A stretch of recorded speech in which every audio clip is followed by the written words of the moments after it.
Shalom Alejem. A continuación, comentarios de la parashá número 7, Vayetze, significa y salió. Está comprendida por Génesis desde capítulo 28, versículo 10, a capítulo 32, versículo 3, y por la Haftará, Oseas, capítulo 11, versículo 7, a capítulo 14, versículo 10. Génesis, capítulo 28, versículo 10, dice: Jacob salió de Beersheba y fue para Aram, y llegó al lugar y pasó la noche allí, porque el sol se había puesto, y tomó de las piedras del lugar, las puso de almohada, y se acostó en el lugar aquel. Rabí Hillá trazó un paralelo entre esta sentencia y el versículo: el sol se levanta, y el sol se pone y se apresura a su lugar donde se levanta. Eclesiastés capítulo 1, versículo 5. Dijo: el sol que sale es paralelo a Jacob en Beersheba, y el sol que baja a Jacob en su camino a Harán, cuando, según se lee, él se detuvo allí toda la noche, porque el sol se había puesto. Y como el sol se apresura a su lugar donde sale, así Jacob se acuesta en ese lugar para dormir. Observen que, aunque el sol ilumina todos los rincones del mundo, se mueve solamente en dos direcciones, como se lee. Él va hacia el sur y gira hacia el norte. Eclesiastés 1, versículo 6. Siendo uno la derecha y el otro la izquierda. Cada día también emerge desde el este, gira hacia el sur, luego al norte y luego hacia el lado occidental. Y finalmente se recoge en el oeste. Así como el sol emerge desde el este, así Jacob salió desde Beersheba, y así como el sol gira hacia el oeste, así Jacob fue hacia Aram. Este es el lugar mencionado en el versículo, y él se apresuró a su lugar. Eclesiastés 1, versículo 5. Y permaneció allí toda la noche, porque vino el sol, es decir, vino a iluminarlo, como está dicho. Se apresuró al lugar donde brilla, y sacó de las piedras del lugar. Esto es una referencia a las 12 preciosas y maravillosas piedras del estrato superior, de las que está escrito: tomen 12 piedras. Josué 4, versículo 3, y debajo de las cuales hay miles y miles de piedras cortadas. De ahí que dice de las piedras, y no simplemente las piedras, y las puso bajo su cabeza. Literalmente emplea la forma plural cabezas, lo que muestra que debemos referir el sur, no a Jacob, sino al lugar, y entender las cabezas, aludiendo a los 4 puntos cardinales del mundo. Dispuso las piedras, 3 al norte, 3 al oeste, 3 al sur y 3 al este. Y ese sitio estaba sobre ellas, de modo que sobre ellas pudiese establecerse. Luego él se acostó en ese lugar para dormir, pues ahora que el lecho estaba adecuadamente arreglado, él, es decir, el sol, se acostó sobre dicho lugar. Así las palabras "y él se acostó en ese lugar para dormir" son paralelas al texto "el sol sale y el sol entra". Jacob salió de Beersheba y entró en Harán. Se dice: Jacob actuó de conformidad con el versículo, por eso un hombre dejará a su padre y abandonó el santuario y fue arrojado al exilio entre las naciones, como está escrito en el texto, y partió de la hija de Sión todo su esplendor. Lamentaciones 1, versículo 6. Como en el pasaje, Judá fue al exilio por causa de aflicción. Lamentaciones 1, versículo 3. Se dice que aún un rey, cuando desea visitar a su consorte, debe instarla y emplear palabras acariciadoras y no tratarla como un simple objeto.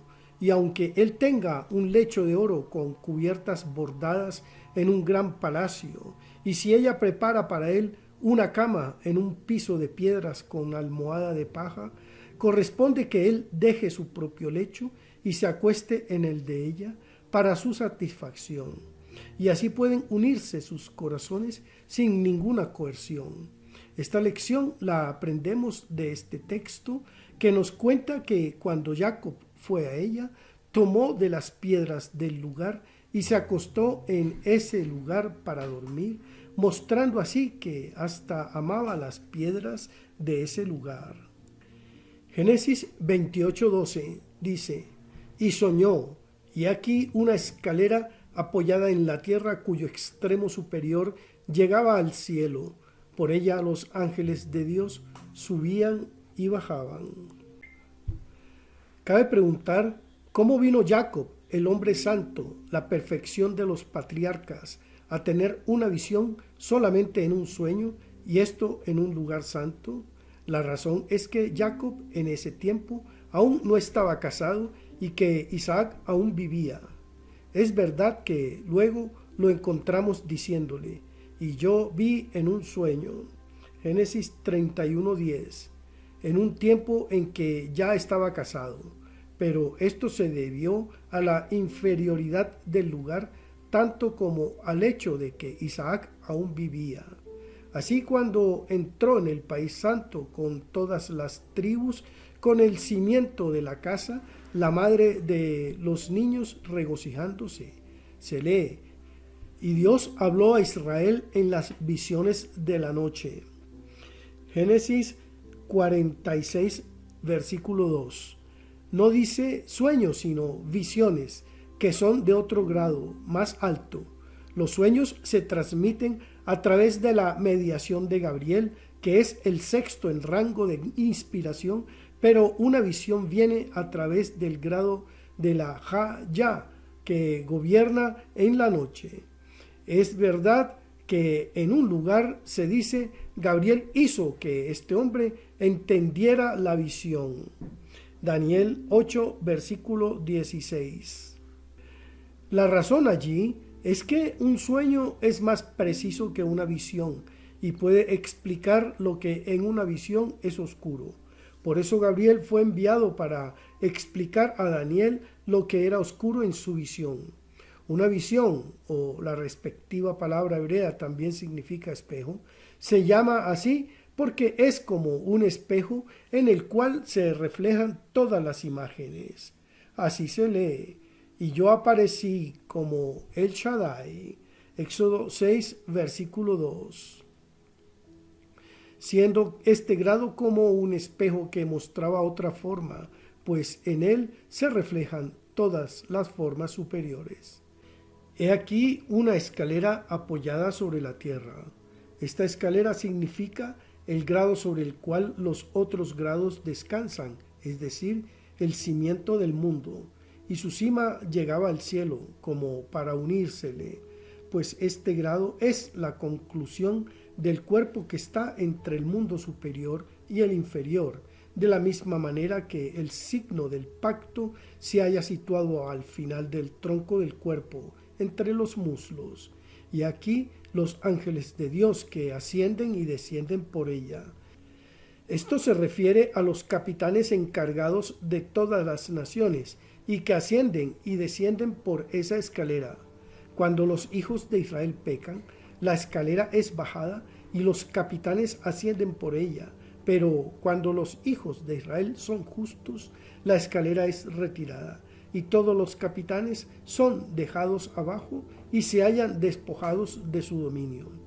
Así vio Jacob en este sueño la dominación de Saúl y la dominación de las otras naciones. Según otra explicación, los ángeles ascendían y descendían sobre la cima de la escalera, pues cuando la cima era separada, la escalera bajaba, los capitanes ascendían, pero cuando ella era de nuevo ligada, la escalera se levantaba y ellos quedaban abajo, pero el resultado es el mismo. Génesis 28:13 dice: y aquí que el Eterno se erguía junto a él y dijo: yo soy el Eterno, el Dios de tu padre Abraham, el Dios de Isaac. la tierra en la que estás acostado te la daré a ti y a tu descendencia. Aquí Jacob captó la unidad esencial del objeto de la fe. Esto se implica en el término Nisab, que implica que Jacob vio todos los grados estacionados como uno sobre esa escalera, de modo de hallarse trabado en un todo. Y en cuanto esa escalera se halla situada entre dos lados, Dios le dijo: yo soy el Señor, el Dios de Abraham tu padre y el Dios de Isaac, siendo estos dos respectivamente de los dos lados, uno de la derecha y el otro de la izquierda. Según otra explicación, el Señor se hallaba sobre él, es decir, sobre Jacob, como para formar el carro divino, con la comandad de Israel, corporizada en Jacob, como el eslabón de unión en el medio entre la derecha y la izquierda. Que Jacob estaba en el medio se prueba por el hecho de que el texto aquí llamaba a Abraham tu padre, pero no a Isaac. Muéstrese así que Jacob estaba cerca de Abraham, y de aquí que el texto continúa naturalmente: la tierra en que estás acostado, mostrando que el todo formaba un carro sagrado. Aquí vio Jacob que él iba a ser la corona de los patriarcas. Las palabras el Dios de tu padre Abraham y el Dios de Isaac muestran que Jacob estaba ligado a los dos lados y se atenía firmemente a ambos, pero mientras no estaba casado, este hecho no está develado en el texto, salvo a aquellos que saben leer entre líneas. Después de que se casó y engendró hijos y se afirmó abiertamente como está escrito, y él erigió allí un altar y el Dios de Israel lo llamó semejante a Dios. De aquí se aprende que quien es incompleto abajo permanece incompleto en lo alto. Jacob fue una excepción, pero también él no fue perfeccionado abiertamente antes del matrimonio, o más bien él solamente previó que eventualmente sería perfeccionado. Es verdad, Dios ya le había dicho: y mira, yo estoy contigo y te guardaré en cualquier lugar que fueres. Pero esto solo implica que el cuidado y la protección de Dios siempre estaban con él en la hora de necesidad, en este mundo. Pero en lo que concierne al mundo más alto, no estuvo seguro de él hasta que se hubo perfeccionado. Y después Jacob, de su sueño, dijo: verdaderamente el Señor está en este lugar y yo no lo sabía. Cabe preguntar cómo pudo haber sabido, pero la verdad es que él quiso decir lo mismo que Saúl cuando dijo: y yo no he implorado la presencia del Señor. Primera de Samuel 13:12. Lo que Jacob realmente dijo fue: y yo no conocí a Anohí, yo, es decir, la Shekinah, que es como decir, pues toda esta revelación me fue otorgada mientras yo no había alcanzado el estadio de un conocimiento de Anohí, o yo, y de entrar bajo las alas de la Shekinah como para alcanzar la perfección. De manera similar, Rebeca dijo: si es así, ¿de qué me sirve Anohí? Génesis 25:22. Porque ella vio cada día el esplendor de la Shekinah, pero cuando sintió los dolores del cercano alumbramiento, ella fue a consultar al Señor. Génesis 25:22. Es decir, siguió del grado Shekinah a otro grado, idéntico con el Señor. De ahí que Jacob dijo: he visto todo esto sin conocer a Anohí, porque era soltero y aún no había ido bajo las alas de la Shekinah. Inmediatamente se dice: y estuvo aterrado, y dijo: cuán lleno de pavor está este lugar. La palabra lugar tiene aquí un doble significado. En primer término se refiere al lugar mencionado por Jacob en el versículo precedente, pero también se refiere al signo del santo pacto que no ha de ser dejado inoperante. Y estas dos significaciones en verdad solo son dos aspectos de una y la misma idea. Jacob dijo entonces: esta no es otra que la casa de Dios, que implica, esta no ha de quedar vacía, su pacto no ha de existir en aislamiento. Es en delicia una morada hermosa que ha de usarse para la promoción de la fecundidad y para recibir bendición de todos los órganos corporales, pues realmente es la puerta del cielo, o en otras palabras, la puerta del cuerpo, seguramente la puerta a través de la cual las bendiciones pasan hacia abajo, de modo que está ligada a lo alto y en lo bajo. En lo alto por ser la puerta del cielo y abajo por ser no otra cosa que la casa de Dios. De ahí que él estuvo aterrado y dijo: cuán lleno de pavor está este lugar. Génesis capítulo 28 versículo 20 dice: entonces Jacob hizo un voto diciendo: si Dios está conmigo y me guarda en este camino en que voy y me da alimento para comer y ropa para vestir. Rabí Judá dijo: después de haber recibido todas estas promesas, ¿cómo pudo Jacob aún decir: si Dios fuere conmigo? Pero lo que Jacob quería significar era: algunos sueños son verdaderos y algunos no. Y si este sueño resultara verdadero y Dios realmente fuere conmigo como soñé, entonces el Señor será para mí mi Dios. Esto es, extraeré bendiciones del manantial de la corriente universal hacia la región llamada Elohim, pues hallándose Israel en el centro, toma primero del manantial original y luego la gracia alcanza a los hijos de Israel cuando pasan hacia esa región. Por lo tanto, se puede traducir: y el Señor será hacia mí primero, y luego el todo será llevado hacia Elohim. Es decir, de la misma manera que Elohim cumplirá para mí todas estas buenas promesas, así yo llevaré de mi región hacia él esas bendiciones y haré de él la omnicomprensiva fuerza unificadora.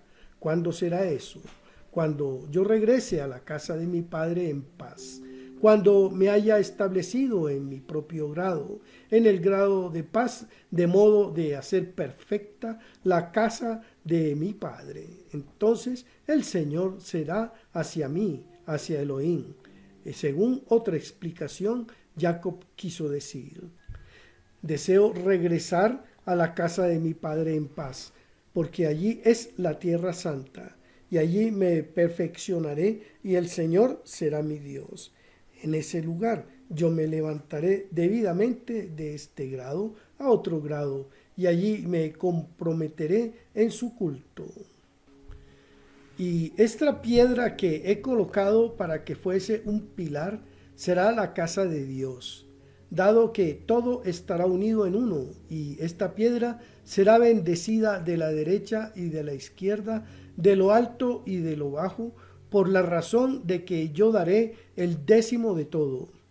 Habríamos esperado aquí, en vez de Elohim, el nombre de Jehová, como en el texto, para preparar cámaras en la casa del Señor.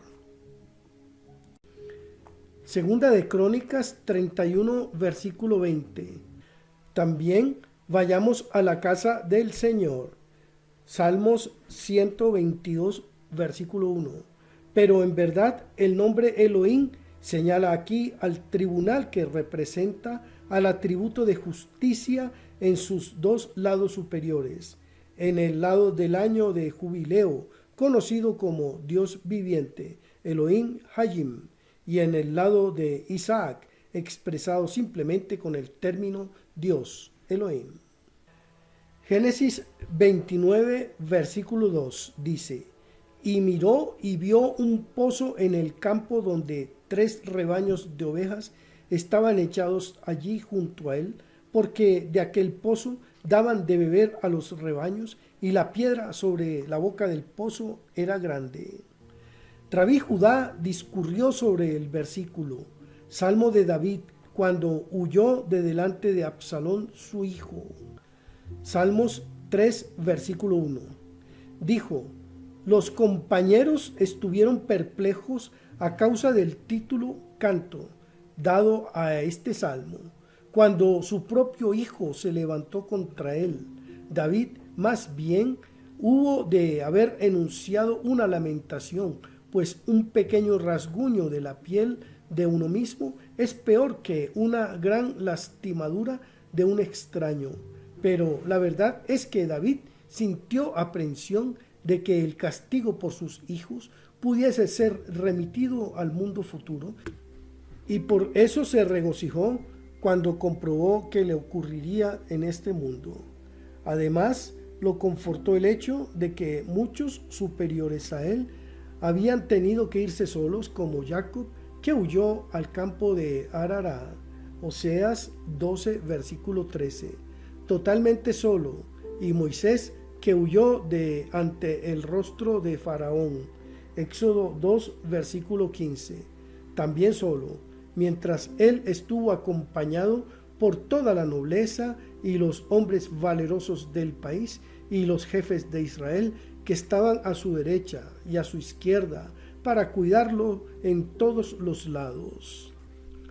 Observen que Jacob, cuando estuvo sentado junto al pozo y vio el agua que subía hacia él, sabía que allí encontraría a su destinada esposa. Así fue como, dice la Escritura, cuando aún estaba hablando con ellos, vino Raquel con las ovejas de su padre. Y aconteció cuando Jacob vio a Raquel, lo mismo ocurrió con Moisés, el cual, cuando estuvo sentado junto al pozo, tan pronto como vio el agua que salía hacia él, supo que allí encontraría a su asignada esposa. Y efectivamente así fue, como se lee: y vinieron los pastores y los echaron. Éxodo 2, versículo 17, con el resultado de que allí se encontró con Zipora. El pozo fue ese medio reservado para ambos. Observen que en esta acción el término pozo o beer se emplea 7 veces, lo que indica la identificación de este pozo con Beersheba, el pozo de los 7. En la narración de Moisés, por otra parte, el pozo solo se menciona una vez, cuando se dice: y él se sentó al lado del pozo. Éxodo 2, versículo 15. La razón es que Moisés se separó completamente de su casa aquí abajo, mientras que Jacob no se separó del todo. Moisés adhirió a la una de la que leemos: pero una sola es mi paloma, mi pura, es la única de su madre. Cantar de los Cantares 6, versículo 9. Así fue Moisés amo de la casa y ascendió a lo alto. De ahí que de él está escrito: y él se sentó sobre el pozo, mientras que de Jacob únicamente está escrito: y él vio y miró un pozo en el campo. Jacob entonces prosiguió su viaje y fue a tierra de los hijos del oriente. Génesis 39, versículo 1. Rabí Abba dijo: si Labán moraba en Aram, ¿por qué Jacob siguió más lejos? Que Labán moraba en Harán lo sabemos de los versículos. Y Jacob les dijo: hermanos míos, ¿de dónde son? Y ellos dijeron: somos de Harán.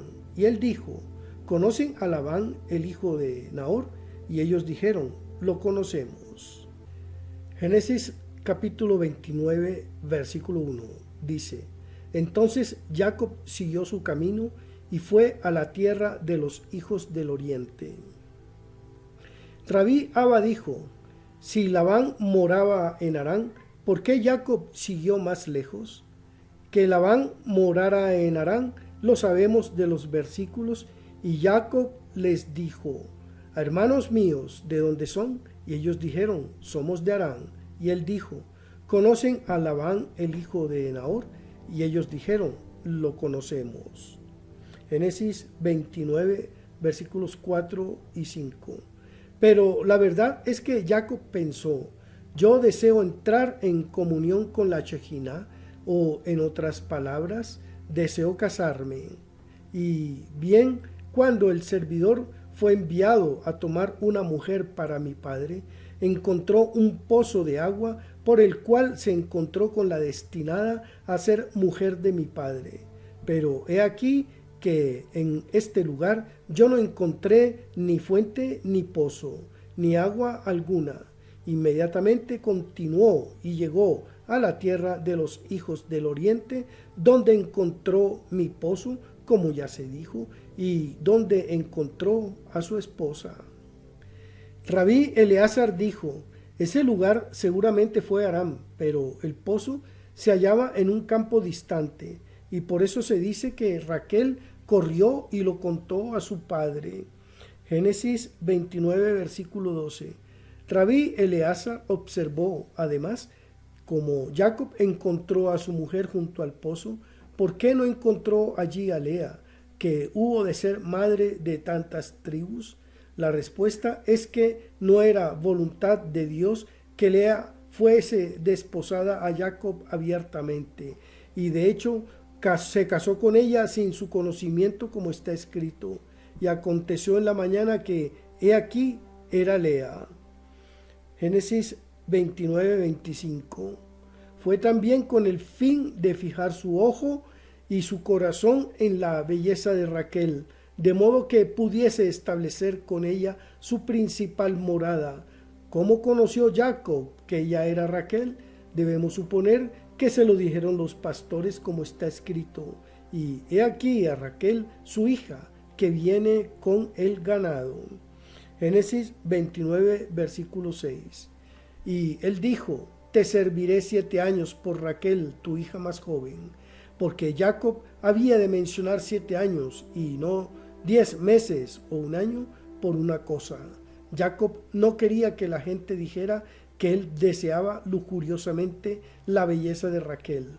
También sabía que la sabiduría de la luna requiere 7 años, y todos los 7 años superiores revoloteaban sobre Jacob antes de que se casara con Raquel, de modo que su asociación con ella pudiese cumplir su verdadero propósito, pues Jacob, antes de su casamiento, se apropió de todos esos años, de modo que cuando al fin vino a ella, pudiese ser como el cielo a la tierra. De ahí que se dice: y le parecieron solo unos pocos días. El sentido interno de la palabra ahadim, pocos, es que todos los 7 años le parecieron esos años superiores que están unidos juntos como para formar un todo complejo y una unidad inseparable. El versículo continúa: por el amor que tenía por ella, es decir, su deseo de reproducir la pauta superior. Rabí Abba dijo: Jacob seguramente sirvió 7 años para unirse al año sabático. Rabí Eleazar dijo: observen que el año del jubileo, toda vez que se lo menciona, simboliza lo no revelado para la mente humana, mientras que el año sabático simboliza lo develado. Así, cuando Jacob hubo servido los primeros 7 años, salió una voz y dijo: oh Jacob, está escrito, de un mundo al otro mundo. Salmos 56, versículo 48. Un mundo es el mundo superior que está velado, la categoría del año del jubileo.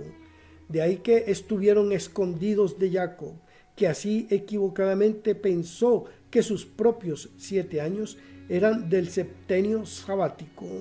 Su interioridad estaba escondida de él, para que hiciera un comienzo desde el mundo más alto, desde el ciclo del jubileo, que es no develado, y después de que hubieran pasado los años simbólicos del ciclo del jubileo, que no es develado, sirvió los años del septenio sabático, que son develados. Así fue coronado con los 2 mundos y sostenido por ambos.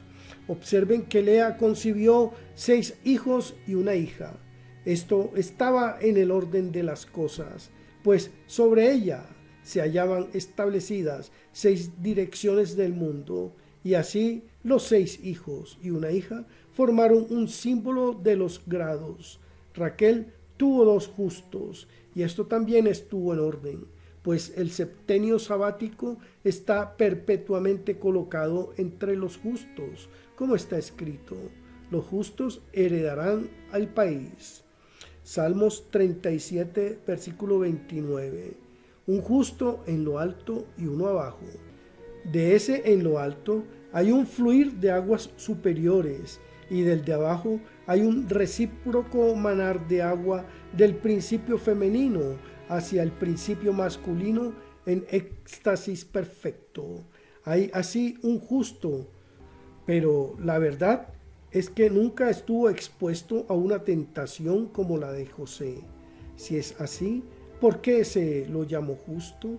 La razón es que durante todo el tiempo del duelo de Jacob por la pérdida de José, él se abstuvo de relación conyugal. Pero cabe decir, cuando Joseph fue desterrado, no era Benjamín solo un niño. Entonces, ¿qué sentido tiene que se abstuvo de relación conyugal? La respuesta es que se abstuvo de relación conyugal aún después de haberse casado. Pero de nuevo preguntamos, ¿cómo concuerda esto con la tradición de que José, cuando llegó a Egipto, le preguntó si tenía mujer e hijos, y él contestó sí, y todos se llaman en memoria de mi hermano, es decir, Bela y Bejer, y Ashbel, Gerá y Naamán? Génesis 46, versículo 21. ¿Cómo entonces se puede decir que se abstuvo de relaciones conyugales?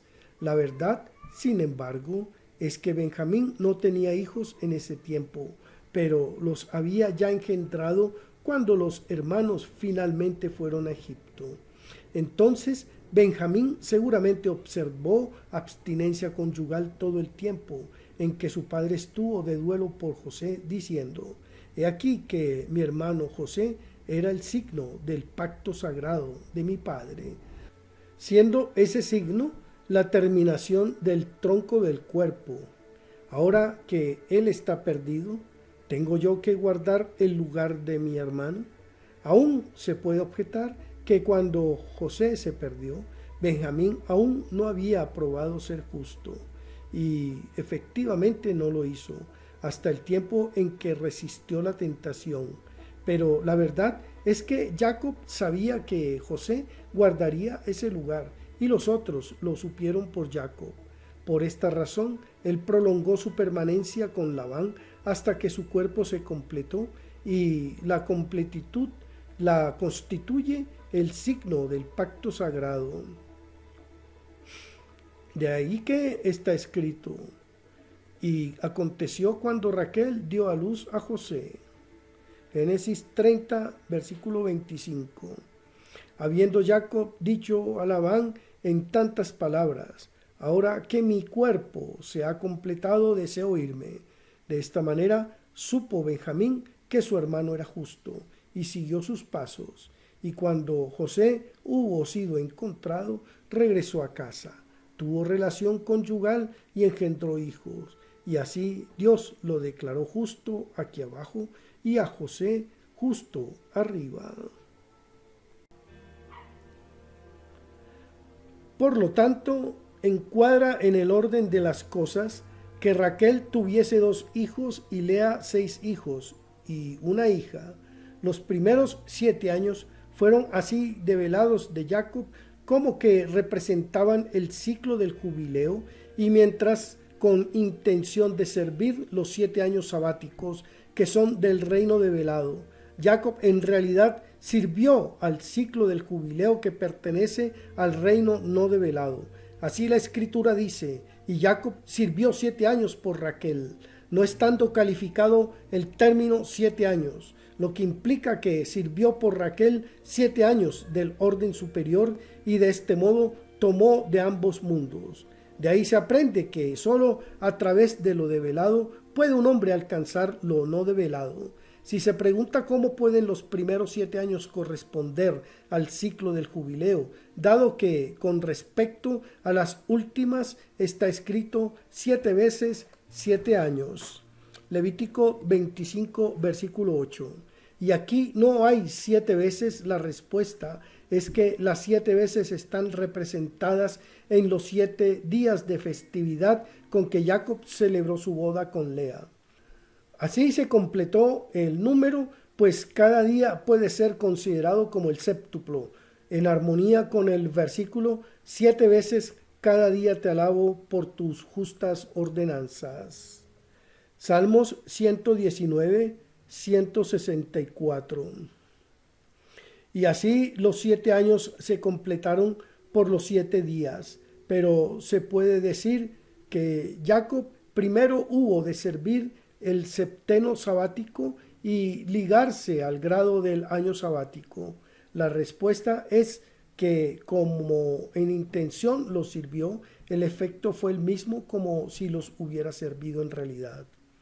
Rabí Abba vino entonces a Rabí Eleazar y lo besó, diciendo: bendito sea el misericordioso, por la exposición de este versículo.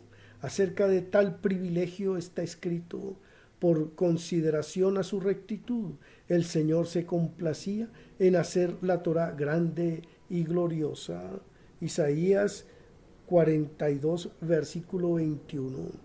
Rabí Eleazar dijo luego: seguramente es correcto lo que se dijo sobre Lea, que tuvo 6 hijos y una hija, y sobre Raquel, que tuvo 2 hijos. Pero ¿cómo encuadran en el esquema los hijos de las concubinas? Ellos constituyen las 4 articulaciones, las partes traseras a que se alude la sentencia, y todas las partes traseras eran hacia adentro. Primera de Reyes 7, versículo 25. Pues el brazo derecho contiene 3 articulaciones, de las cuales la del medio es la más grande y se proyecta hacia atrás, hallándose fuera del cuerpo.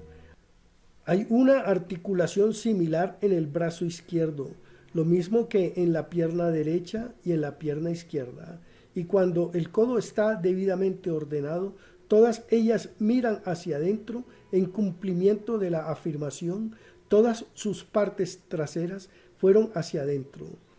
Y bien, todas las otras articulaciones están en la línea del cuerpo, pero estas están sacadas hacia afuera de los brazos y de las piernas. En correspondencia, las hijas de las servidoras, aunque están dentro del número, no son sin embargo del mismo rango que los hijos de Raquel y Lea, y así permanecen afuera. Según otra explicación, estas 4 son las articulaciones por las que se mueven las otras. Rabí Abba observó: así es seguramente, y de este modo se halla adecuadamente construido el todo. Génesis 29:31 dice: vio el Eterno que Lea era aborrecida. Rabí Eleazar dijo: que corrige el cimiento de la casa, una madre gozosa de hijos. Aleluya. Salmos 108, versículo 9. El cimiento de la casa es una referencia a Raquel, mientras que una madre gozosa de hijos se refiere a Lea. Según otra explicación, el cimiento de la casa es una alusión al año sabático que constituye la base de este mundo, y una madre gozosa de hijos significa el año del jubileo, del cual dependen el gozo y la alegría de todos los mundos. Y este versículo los comprende a todos en un santo simbolismo, y de ahí, en conclusión, la palabra aleluya. Ahora podemos comprender por qué se dice aquí que Lea era odiada. Esto parece extraño en vista del odio de que los hijos de una mujer odiada son de tipo bajo, mientras los hijos de Lea eran de tipo alto. Pero la verdad es que el jubileo es un mundo velado, del cual nada está manifiesto a la inteligencia humana. De ahí que Jacob lo ignorara totalmente. A su vez, el mundo inferior es inteligible y es el punto de partida para los grados ascendentes. Exactamente como la sabiduría superior es un punto de partida del todo, así es también el mundo inferior una manifestación de sabiduría y un punto de partida del todo. Por eso este mundo se llama Tus, Ata, simbólico del año sabático, y es inteligible, mientras que el mundo superior, simbólico del jubileo, se llama El, Hu, que significa él o ello, pues está totalmente velado para la comprensión humana. De ahí que hay una significación interna en las palabras, y él yació con ella esa noche. Y también está escrito, y el levita le servirá a él, de modo de extraer de ellos bendiciones para cada cual, es decir, del mundo superior, que permanece velado por siempre. Pero Jacob no tuvo intención de ligarse a lo no develado, sino solamente a lo develado, en armonía con el sentido recóndito del versículo, y él adherirá a su mujer. Génesis 2, versículo 25. También de las palabras, y el Señor vio que Lea era odiada, podemos aprender que un hombre no es naturalmente tentado por su madre, y de ahí que pueda permanecer solo con su madre en un lugar cualquiera sin ningún escrúpulo. Obsérvese que el mundo fue firmemente establecido en consideración a Jacob, pues aunque se dijo en otro lugar que fue en consideración a Abraham, la verdad es que fue para consideración a Jacob, que Abraham había sido firmemente establecido, como está escrito. Así dijo el Señor respecto de la casa de Jacob, que redimió a Abraham. Isaías 29, versículo 22. Pues primero Dios construyó mundos y los destruyó, y solamente cuando vino Jacob tomaron los mundos su forma final, y ya no fueron como antes. Dice la Escritura: pero ahora dijo así el Señor que te creó, oh Jacob, y el que te formó, oh Israel. Isaías 43, versículo 1. Israel también es llamado hijo por Dios, como está escrito: Israel es mi hijo, mi primogénito. También que mi hijo vaya para que pueda servirme. Éxodo 4, versículos 22 y 23. La misma alusión hay en el versículo: ¿cuál es su nombre y cuál es el nombre de su hijo? Si sabes. Proverbios 30, versículo 4. Génesis 29, versículo 32 dice: y concibió Lea y dio a luz un hijo, y le puso por nombre Rubén. No le dio un nombre más específico, porque él hubo de formar un grupo con los otros dos, Simeón y Leví. El nombre Leví, al fin al término Loid, que se junta, Primera Reyes 7, versículo 30, significa la perfecta combinación de ellos en un esquema. Rabí Judá dijo que la misma idea está implicada en la frase la excelencia de la dignidad y la excelencia del poder. Génesis 49, versículo 3, que en la paráfrasis caldea se traduce derecho de nacimiento, sacerdocio y reino, perteneciendo reino al lado del poder Geburá. De ahí el nombre Rubén, que implica hijo. Simplemente Rabí Abba dijo que el nacimiento de esa triada, como se implica en el nombre Rubén, la meta hacia la cual tendría Lea, como se indica en la expresión de ella, y bien esta vez mi marido se juntará a mí, porque le he dado a luz 3 hijos. Génesis 29, 34. Es decir, 3 reunidos juntos como uno. Obsérvese ahora que el trono celestial consiste de nuestros 3 patriarcas, a los que subsiguientemente se unió el rey David, formando juntos un grupo de 4, simbólico del tetragrama divino. Concordantemente tenemos a Rubén, Simeón y Leví, a los cuales más tarde se juntó Judá, el cual heredó el reino. De ahí la significación del pasaje: esta vez alabaré al Señor. Por eso ella llamó su nombre Judá, y ella dejó de alumbrar hijos, por la razón de que ahora estaban completos todos los 4 sostenes del trono celestial. De paso, cabe preguntarse, ¿por qué dijo ella, esta vez alabaré al Señor, con respecto a este hijo y no con respecto a ninguno de los otros, la verdad es que de aquí se aprende que mientras la comunidad de Israel está en exilio, permanece incompleto el nombre divino. Continuando, obsérvese que con el nacimiento de 3 hijos aún no estaba completo el trono celestial hasta que nació Judá. De ahí que solo entonces Lea dijo: esta vez alabaré al Señor, y no con respecto a ninguno de los otros hijos. Y de ahí que de nuevo el término Betaamot, y ella dejó de, literalmente paró, que implica que el trono celestial se paró firmemente entonces en sus sostenes. Se ha de agregar que este término también indica que hasta ese punto hay unidad, pero debajo de él está el mundo de separación. Continuando como para los otros 2 hijos nacidos subsiguientemente con las mismas características.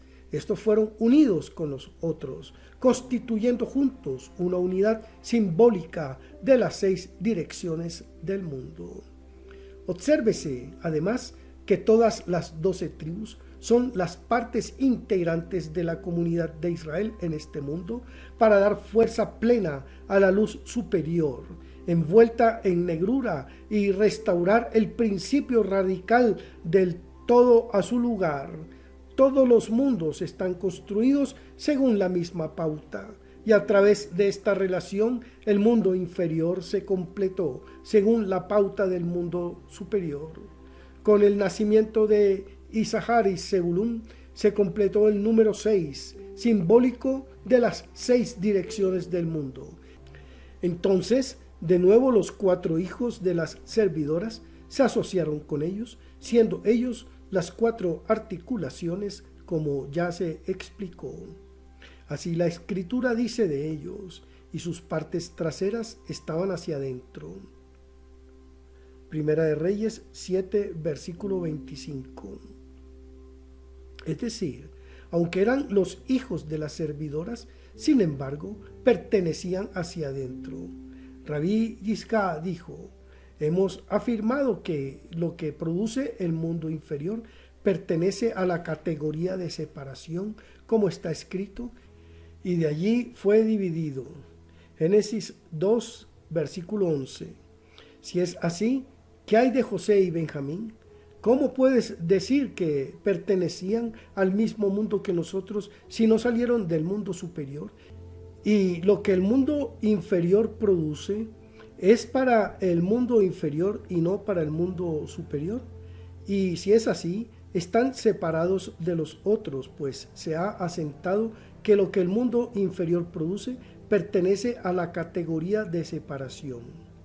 Rabí Abba se levantó y lo besó y dijo: esta es una dificultad real, pues es verdad que el mundo superior se perfecciona con las 12 que propiamente le pertenecen, pero cabe resolverla esotéricamente de la siguiente manera: en cada momento el justo sale del mundo inferior y a la vez entra en él, de ahí que es construido en este lugar, mientras que su raíz está arriba. Así siempre está presente en el mundo inferior. Está escrito: y aconteció que el alma de ella, Nafshá, estaba partiendo, pues ella murió. Génesis 35, 18. Y bien, el justo está a la vez dentro y fuera de este mundo inferior. Cuando entra en él, lo hace simbolizado por Benjamín. De ahí que en conexión con el nacimiento de Benjamín se dice: y aconteció que el alma de ella estaba partiendo, pues ella murió, donde el alma de ella alude al justo que estaba partiendo, es decir, Benjamín. Ella lo llamó Ber-Oni, hijo de mi tristeza, pensando que quien estaba en su entraña pertenecía al mundo inferior, al mundo de separación, dejando así solamente 11 como pertenecientes al mundo superior, pero su padre lo llamó Benjamín, hijo de la mano derecha. Génesis 35, versículo 18, que implica que ascendió hacia lo alto, al mundo superior, pues cuando José desapareció, ocupó Benjamín su lugar. De este modo, el justo entra en el mundo inferior y sale de él. Por consiguiente, José y Benjamín y todos los otros completaron el número 12, que formó una unidad según la pauta superior. Shalom Ubrahot, paz y bendiciones.